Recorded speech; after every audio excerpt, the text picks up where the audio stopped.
Hello everyone, welcome to tech Sharmit.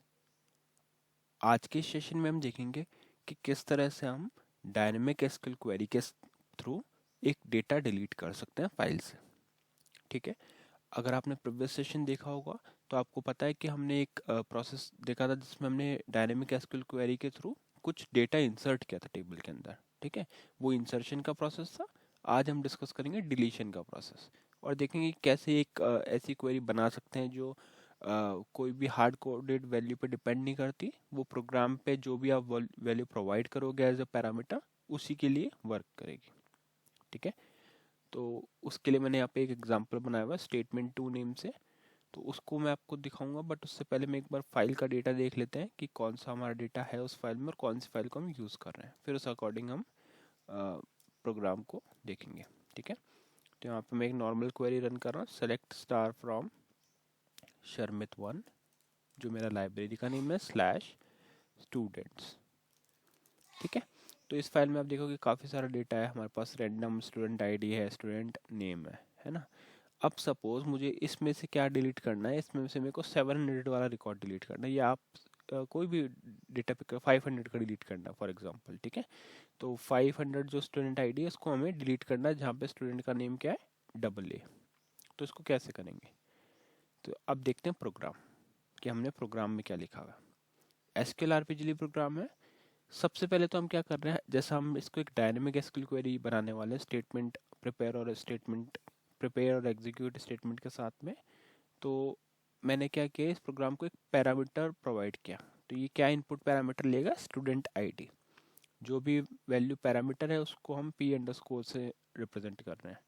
ठीक है, और एंट्री पैरामीटर फ्री फॉर्मेट में अगर आप लिखोगे तो वो कुछ इस तरह से लिखा जाएगा, आपको पी डिफाइन करना होता है।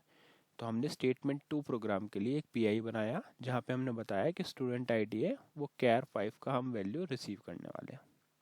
ठीक है, तो ये क्या करेगा, ये सिर्फ इनपुट पैरामीटर लेगा। इनपुट आ गया, जो भी यूज़र जब भी इस प्रोग्राम को कॉल करेगा, जो भी वैल्यू इसको प्रोवाइड करेगा वो यहाँ पे इसको रिसीव हो जाएंगे। उसके बाद में हमने एक डिक्लेयर किया कांस्टेंट। कांस्टेंट डिक्लेयर करने का पर्पस सिर्फ इतना है कि जब भी हम कोई क्वेरी को एग्जीक्यूट करते हैं तो उस क्वेरी के एग्जीक्यूशन के बाद एक एसक्यूएल स्टेटस रिटर्न होता है। अगर वो एसक्यूएल स्टेटस इस वैल्यू के इक्वल है तो उसका मीनिंग है कि हमारी क्वेरी जो है वो प्रॉपर एग्जीक्यूट हो गई। बट अगर वो इसके इक्वल नहीं है तो उस केस में हम क्या करेंगे, उस केस में हम अकॉर्डिंगली अपना फ्लो चेंज करेंगे, या जो भी एसक्यूएल स्टेट आया उस अकॉर्डिंग डिसीजन लेंगे। ठीक है, तो इस कांस्टेंट को हम यूज़ करेंगे अपनी क्वेरी वेरिफिकेशन के लिए।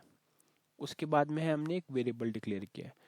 अब अगर आपने प्रीवियस वाला सेशन देखा होगा तो आपको पता है कि जब भी हम कोई स्टेटमेंट एग्जीक्यूट करते हैं तो उसके लिए पहले एक स्ट्रिंग बनानी पड़ती है जहाँ पे हमारी एक्चुअल क्वेरी होगी। तो हमने एक वेरिएबल बनाया DCLS नाम डिक्लेयर करा। ठीक है, और स्ट्रिंग का नेम क्या रखा है, SQL STMT कैरेक्टर 100 का। उसके बाद में हमने कमिटमेंट कंट्रोल को सेट किया स्टार नन के ऊपर। अब हम यहाँ पे क्या कर रहे हैं, हमने प्रिपेयर किया एक string, preparing string for statement. तो यहाँ पे आप स्ट्रिंग देखो, यहाँ हमने क्या लिखा, SQL STMT equal delete from students where student ID is equal, और यहाँ पे क्वेश्चन मार्क। तो ये क्वेश्चन मार्क क्या है, ये है प्लेस होल्डर। जब भी हम इसको एग्जीक्यूट करेंगे उस टाइम इस वैल्यू को हम प्रोवाइड करेंगे। अभी हम इसमें कोई फिक्स नहीं कर रहे, जो भी वैल्यू प्रोग्राम से आएगी उसी को यहाँ पे हम मूव कर देंगे। तो ये एक तरीका होता है प्लेस होल्डर लगाने का अपने स्ट्रिंग में। ठीक है, तो जो भी क्वेश्चन मार्क को वैल्यू आप प्रोवाइड करना चाहते हो वो एग्जीक्यूट करते टाइम पास करोगे तो वो अपने आप इसको पिक कर लेगा। उसके बाद में हम क्या कर रहे हैं, उसके बाद में स्ट्रिंग बनी है, अभी हमने कोई स्टेटमेंट नहीं बना, हमने खाली स्ट्रिंग बनाई है, स्ट्रिंग बन गई। उसके बाद में हम क्या कर रहे हैं, इस स्ट्रिंग को प्रिपेयर कर रहे हैं स्टेटमेंट में। तो यहाँ पे क्या लिखा, प्रिपेयरिंग स्टेटमेंट फ्रॉम स्ट्रिंग, ये होगा स्ट्रिंग। ठीक है, स्ट्रिंग से क्या कर दिया, स्टेटमेंट बना दिया। तो उसका तरीका क्या है, आपको लिखना पड़ेगा exec sql prepare stmt1 from, और ये हमारा string as a host variable हमने पास कर दिया। ठीक है, अब क्या हमने कर दिया, स्ट्रिंग बना ली, स्ट्रिंग से स्टेटमेंट बना दिया, अब सिंपल उसको एग्जीक्यूट करना है। तो यहाँ पे लिखेंगे एग्जीक्यूटिंग स्टेटमेंट exec sql, ये कमेंट है। ठीक है, एग्जीक्यूट stmt1 यूजिंग और ये होस्ट वेरिएबल में हम वो वैल्यू प्रोवाइड करेंगे जिसको हम रिप्लेस करवाना चाहते हैं अपने प्लेस होल्डर से। तो जो भी वैल्यू मैंने क्या पास किया, पी अंडरस्कोर स्टूडेंट आईडी, तो जो भी वैल्यू ये रिसीव करेगा वही इसमें as a host variable pass होगा और वही वैल्यू रिप्लेस हो जाएगी अपने प्लेस होल्डर क्वेश्चन मार्क से। तो हमने कोई डिपेंडेंसी नहीं बनाई, क्योंकि जो भी वैल्यू आप यूजर वहां से प्रोवाइड करेगा प्रोग्राम से वही सेम वैल्यू यहाँ पे यूज कर दी जाएगी। ठीक है, उसके बाद में हम क्या कर रहे हैं, उसके बाद में हम बेसिक सा वैलिडेशन कर रहे हैं। इस वैलिडेशन को आप और भी इम्प्रूव कर सकते हो, बट अभी हम यहाँ पे सिर्फ इतना चेक कर रहे हैं कि अगर एसक्यूएल स्टेट जो है वो इक्वल आ रहा है एसक्यूएल स्टेट अंडरस्कोर वैलिड के, इसका मतलब हमारी क्वेरी प्रॉपर है। तो हम यहाँ लिख देंगे डेटा डिलीटेड। ठीक है, डेटा डिलीटेड। पर अगर उसमें कुछ भी इशू है, अगर मान लो उसमें रिकॉर्ड भी नहीं मिला, तो उस केस में भी हम एक ही कॉमन जेनरिक मैसेज प्रिंट कर रहे हैं, एरर। ठीक है, अब रिकॉर्ड नहीं मिला तो वो 2000 रिटर्न करेगा, एंड ऑफ फाइल है ना। तो जो भी एसक्यूएल स्टेट अगर आपको स्पेसिफिक हैंडल करना है स्पेसिफिक मैसेज के लिए तो वो आप डाल सकते हो, अदरवाइज आप एल्स में जेनरिक मैसेज डालोगे एरर और एसक्यूएल स्टेट को प्रिंट कर दोगे, एनडेफ करके INLR ऑन कर दोगे। तो ये बहुत ही सिंपल सा प्रोग्राम था। स्टेप्स के वही थे, पहले स्ट्रिंग बनानी है, स्ट्रिंग बनाने के बाद में स्ट्रिंग का स्टेटमेंट बनेगा, स्टेटमेंट बनाने के बाद में स्ट्रिंग स्टेटमेंट को एग्जीक्यूट करेंगे। बस इतना सा हमारा काम है। अब स्ट्रिंग को हमेशा वेरीफाई कर लेना चाहिए। वेरीफाई करने का प्रोसेस क्या है, इतना स्ट्रिंग कॉपी करो, strSQL पे जाओ, पेस्ट करो, क्वेश्चन मार्क की जगह पे आप कोई भी वैल्यू दे दो। जैसे मैंने यहाँ पे दे दिया 700 और एंटर किया, तो देखो 2 रो डिलीट हो गई क्योंकि वहाँ पे 700 के 2 रिकॉर्ड थे। ठीक है, अब हम करेंगे 500 को डिलीट, बट अपने SQL आरपीजीएल प्रोग्राम से। तो मतलब हमारी क्वेरी तो सही है ना, क्वेश्चन मार्क हमने डाला, बस वो रिप्लेस हो जाएगा। तो इसको कर देते हैं कंपाइल और अब करते हैं कॉल। ऐसे कॉल करूंगा तो एरर आएगा, क्यों? क्योंकि हमने इसमें पैरामीटर प्रोवाइड नहीं किया, बट इसको पैरामीटर की नीड थी। तो अब यहाँ पे करेंगे पैरामीटर, एक ही पैरामीटर देना है, तो यहाँ पे मैंने दे दिया वैल्यू 500 और एंटर हिट किया। F10 करते हैं, F10 एक बार और करते हैं, तो यहाँ पे क्या लिखा हुआ आया, हमारे पास लिखा हुआ आया डेटा डिलीटेड। अब अगर फाइल का डेटा आप चेक करोगे रिफ्रेश करके, तो यहाँ पे आपको दिखेगा 500 जो रिकॉर्ड था वो डिलीट हो चुका है। ठीक है, तो इस तरह से ये वर्क करता है। सिंपल स्टेप्स थे, कोई भी ऐसा कॉम्प्लेक्स नहीं था, और ये बहुत यूजफुल है प्रिपेयर और एग्जीक्यूट, क्योंकि इससे ही आप डायनेमिक क्वेरीज बना सकते हो। अब ये क्वेरी किसी पे डिपेंड नहीं करती, वरना नॉर्मली क्या होता है, हमें यहाँ वैल्यू देनी पड़ती है 500 200 है ना, बट यहाँ पे कोई डिपेंडेंसी नहीं है। आप जो भी प्रोग्राम से वैल्यू लोगे उसको आप यहाँ पे मूव करवा सकते हो, सिंपल। अब अगर आपको इसको डिबग में देखना है तो यहाँ पे 14 dbg view स्टार सोर्स,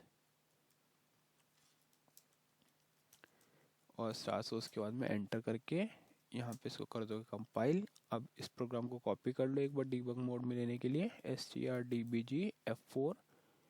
वैसे डीबग में भी वही सेम प्रोसेस दिखेगा, जस्ट आपको एक स्टेप शो हो जाएगा कि कैसे क्वेरीज बन रही है। अगर आपने पहले वाला सेशन नहीं देखा है तो एक आइडिया हो जाएगा कि कैसे क्वेरी बनती है। ठीक है, बट मैं यही रिकमेंड करूँगा कि आप इन सेशंस को सीक्वेंस में देखें, क्योंकि पूरा एक सिक्वेंशियल ऑर्डर में है पूरा प्लेलिस्ट, तो उससे आपको ज़्यादा इजीली क्लियर होगा टॉपिक्स। इस स्क्रीन पे लगा दें BR1 ब्रेक पॉइंट 1, F10 करा, कॉल करते हैं पैरामीटर के साथ में F4, यहाँ देंगे पैरामीटर। अभी 500 तो हमने डिलीट कर दिया, नेक्स्ट पैरामीटर देखते क्या है। नेक्स्ट वैल्यू हम डिलीट करना चाहते हैं 50 लेट से, तो यहाँ पे करा 50 और एंटर। अब करेंगे F10, तो यहाँ पे क्या स्ट्रिंग प्रिपेयर हुई, पहले स्ट्रिंग देखने के लिए यहाँ पे करेंगे F11, स्ट्रिंग आ गई जो करेक्ट है ना। ये स्ट्रिंग आपको बहुत इंपॉर्टेंटली देखना है, क्योंकि यहाँ पे अगर एक भी चीज़ जैसे मान लो इन दोनों के बीच में कोई स्पेस नहीं रहा या यहाँ पे कोई स्पेस नहीं रहा, तो वो फिर एरर देगा। तो स्ट्रिंग प्रॉपर बननी चाहिए।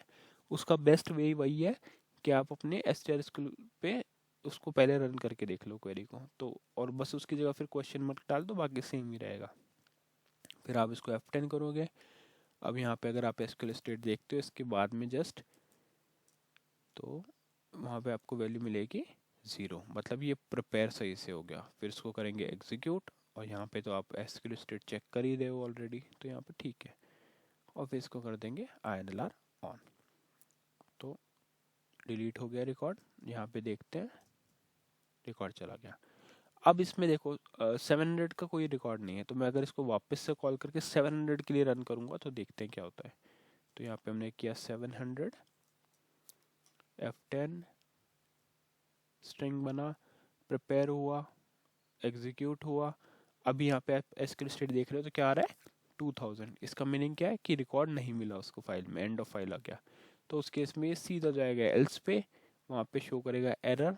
पर अगर आपको जेनरिक मैसेज दिखाना तो आप एक और एल्स इफ कंडीशन डाल सकते हो कि अगर एसक्यूएल स्टेट जो इक्वल है 2000 के तो प्रिंट कर दो record not found for deletion, ठीक है।